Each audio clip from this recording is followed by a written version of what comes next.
Hello friends, welcome to trend பண்ணுவோம். இந்த வீடியோவில் இதை பற்றி பார்க்க போகிறோன்னா, சிறகடிக்க ஆசை சீரியல் எனக்கு என்ன எபிசோட் பற்றி பார்க்கலாம். அதுக்கு முன்னாடி நம்ம சேனலுக்கு இப்போ நீங்கள் ஃபர்ஸ்ட் டைம் வர மாதிரி இருந்தால் சப்ஸ்கிரைப் பண்ணி கூடவே பெல் ஐக்கானை கிளிக் பண்ணிக்கோங்க. சிறகடிக்க ஆசை சீரியலில் எனக்கு என்ன எபிசோட் என்ன நடக்குதுன்னு பார்த்தீங்கன்னா, ரோகிணி அவங்களோட பையனை பார்க்குறதுக்காக ஊருக்கு வந்திருப்பாங்க. கிருஷ்ணன் ரோகிணியை பார்த்துட்டு அம்மா அப்படின்னு ஆசையாக ஓடி வந்து கட்டி பிடிச்சிட்டு வீட்டுக்கு போவாங்க. வீட்டுக்கு போயிட்டு பயங்கரமாக செலிப்ரேட் பண்ணுறதுக்கு ரெடி பண்ணிகிட்ருப்பாங்க.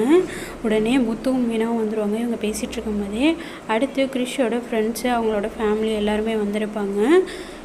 ரோகிணி கிச்சனுக்குள்ளே போவாங்க தண்ணி எடுக்கிறதுக்காக. அப்போது முத்துவும் மீனாவும் யதார்த்தமாக கிருஷை பார்க்குறதுக்காக வந்திருப்பாங்க. முத்து மீனாவுக்கு சாரீ எடுக்க போகும்போது கிருஷுக்கும் ட்ரெஸ் எடுத்திருப்பாங்க. அந்த ட்ரெஸ்ஸை நீ கொடுக்கலாம் அப்படின்னு சொல்லிட்டு மீனாவை கூட்டிகிட்டு கிருஷ் வீட்டுக்கு வந்திருப்பாங்க.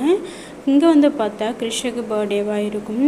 பரவாயில்லையே, கரெக்டான டைமுக்கு தான் வந்திருக்கோம் அப்படின்னு சொல்லி முத்துவும் மீனாவும் சிரித்து பேசிட்டு ரொம்பவே சந்தோஷப்படுவாங்க. சரி, எல்லாம் ரெடியாக இருக்குது, வாங்க கேக் கட் பண்ணலாம் அப்படின்னு முத்து கிருஷை கூட்டிகிட்டு வருவாங்க. கிருஷு உடனே அத்தை அம்மா அப்படின்னு சொல்லி புலம்பிகிட்ருப்பாங்க. என்ன சொல்ல வர அப்படின்னு சொல்லி அவங்க பாட்டி கேட்பாங்க. ஒன்றும் இல்லை அத்தை அப்படின்னு சொல்லுவான்.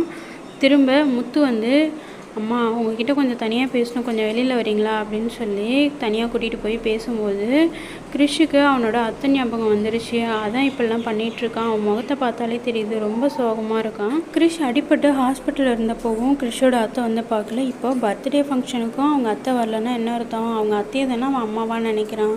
அவங்க கொஞ்சமாச்சும் வரலாம்ல, ஏன் இதெல்லாம் யோசிக்காம அப்படி என்ன வேலை முக்கியம் அவங்களுக்கு அப்படின்னு சொல்லி பயங்கரமாக பேசிகிட்ருப்பாங்க.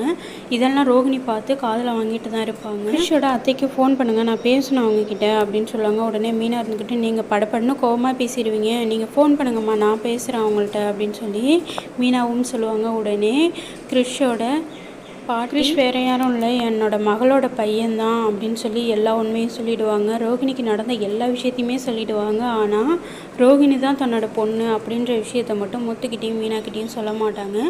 அதோட இன்னைக்கான எபிசோட் முடிஞ்சிடும்.